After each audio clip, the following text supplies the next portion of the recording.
ऊर्जा सभी जगह समान रूप से वितरित है। जो मुझे पहचान लेता है उसको मैं भक्ति रस प्रदान करता रहता हूं। दुनिया का सबसे बड़ा पापी अगर समर्पण के साथ मेरी सच्ची उपासना करे तो मैं उसको भी शुद्ध कर देता हूं। जो तुमने सुना है उस पर विश्वास मत करो। कुछ लोग अपने विवेक से मुझे अपना बनाते हैं, कुछ लोग ज्ञान से, कुछ लोग कर्म से, कुछ योग से। तुम मुझे किस रूप में प्राप्त करना चाहते हो ये पूरी तरह तुम्हारे ऊपर है। तुम मुझे जिस रूप में बुलाओगे मैं उस रूप में हाजिर हो जाऊंगा। तुम मेरे प्रति सदा चौकस रहो, मेरी उपासना करो, अपने हर एक काम के लिए मेरा स्मरण करो। मैं वादा करता हूं तुम मेरे प्रिय बने रहोगे। वे मूर्ख हैं जो प्रेम को बकवास कहते हैं। प्रेम इस संसार की मूल है, इसी से संसार बना है। रिश्तों में नियमित दूरियां रिश्तों को जोड़ती है और अनियमित दूरियां रिश्तों को तोड़ती है। मनुष्य अपने विश्वास से निर्मित होता है। जैसा वह विश्वास करता है वैसा वह बन जाता है। श्री कृष्ण कहते हैं, धर्म के लिए लड़ना सीखो, अधर्मी का काल बनना सीखो और अपनों के लिए त्याग करना सीखो। सत्य हमेशा पानी में तेल की एक बूंद के समान होता है। कितना भी असत्य का पानी डाले वह हमेशा ऊपर ही तैरता है। अपने जीवन में कभी भी न किसी को आनंद में वचन दो, न क्रोध में उत्तर दो और ना ही दुख में कभी निर्णय लो। कोई आदमी चाहे लाख चीजें जान ले, चाहे वह पूरे जगत को जान ले, लेकिन अगर वह स्वयं को नहीं जानता तो वह अज्ञानी है। अपना काम बनाने के लिए लोग आपकी तारीफ करेंगे, आपसे रिश्ता बनाने की कोशिश करेंगे, लेकिन उनके व्यवहार को सच मानकर अगर आप फंस जाएंगे तो आगे चलकर आपको ही नुकसान होगा। अक्सर आपको चोट वही लोग पहुंचाते हैं जो आपके अपने होते हैं, जो आपके दिल के ज्यादा करीब होते हैं।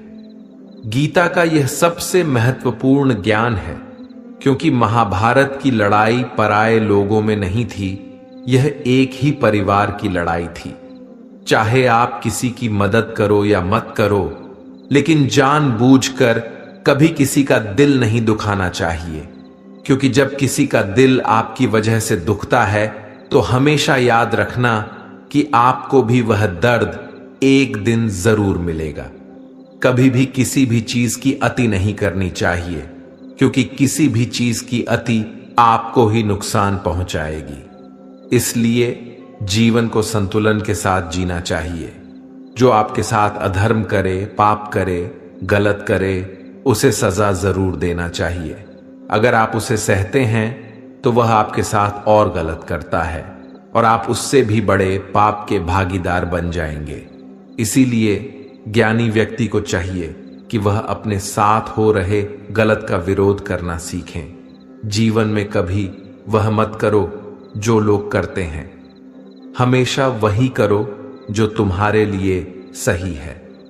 भगवान श्री कृष्ण कहते हैं, जो इंसान अपनी रक्षा खुद नहीं कर सकता या फिर अपनी रक्षा करने का प्रयास भी नहीं करता, ऐसे मनुष्यों की रक्षा भगवान भी नहीं करते।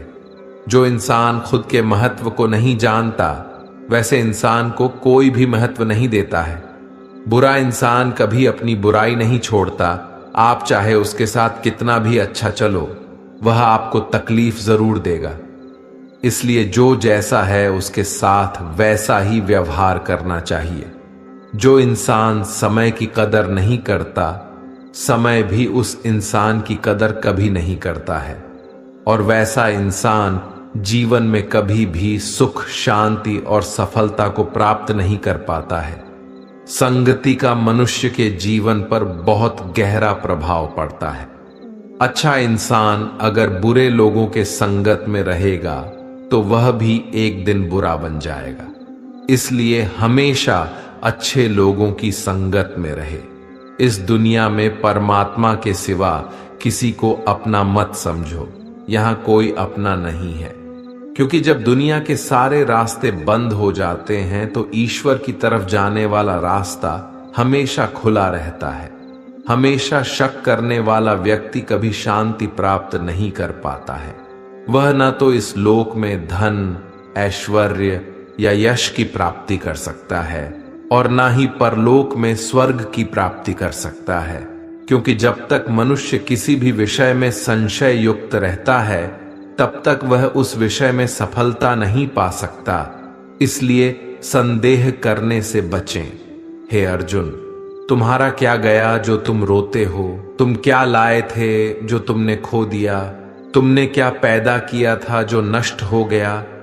तुमने जो लिया यहीं से लिया, जो दिया यहीं पर दिया। जो आज तुम्हारा है कल किसी और का होगा, क्योंकि परिवर्तन ही संसार का नियम है और समय के साथ संसार में हर चीज परिवर्तन के नियम का पालन करती है। भगवान श्री कृष्ण कहते हैं, कर्म योग ही वह योग है जिसके माध्यम से हम अपनी जीवात्मा से जुड़ पाते हैं। कर्म योग हमारे आत्मज्ञान को जागृत करता है।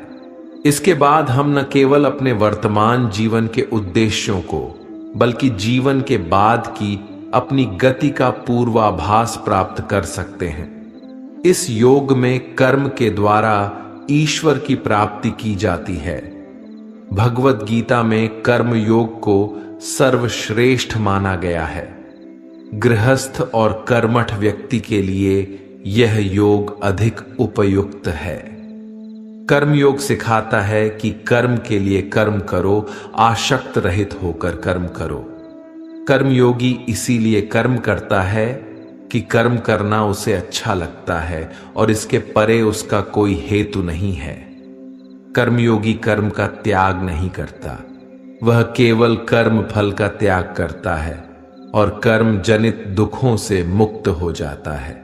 उसकी स्थिति इस संसार में एक दाता के समान है और वह कुछ पाने की कभी चिंता नहीं करता। वह जानता है कि वह दे रहा है और बदले में कुछ मांगता नहीं और इसीलिए वह दुख के चंगुल में नहीं पड़ता। कर्म फल का त्याग कर धर्मनिरपेक्ष कार्य का संपादन भी पूजा के समान हो जाता है। संसार का कोई कार्य ब्रह्मा से अलग नहीं है, इसलिए कार्य की प्रकृति कोई भी हो, निष्काम कर्म सदा ईश्वर को ही समर्पित हो जाता है।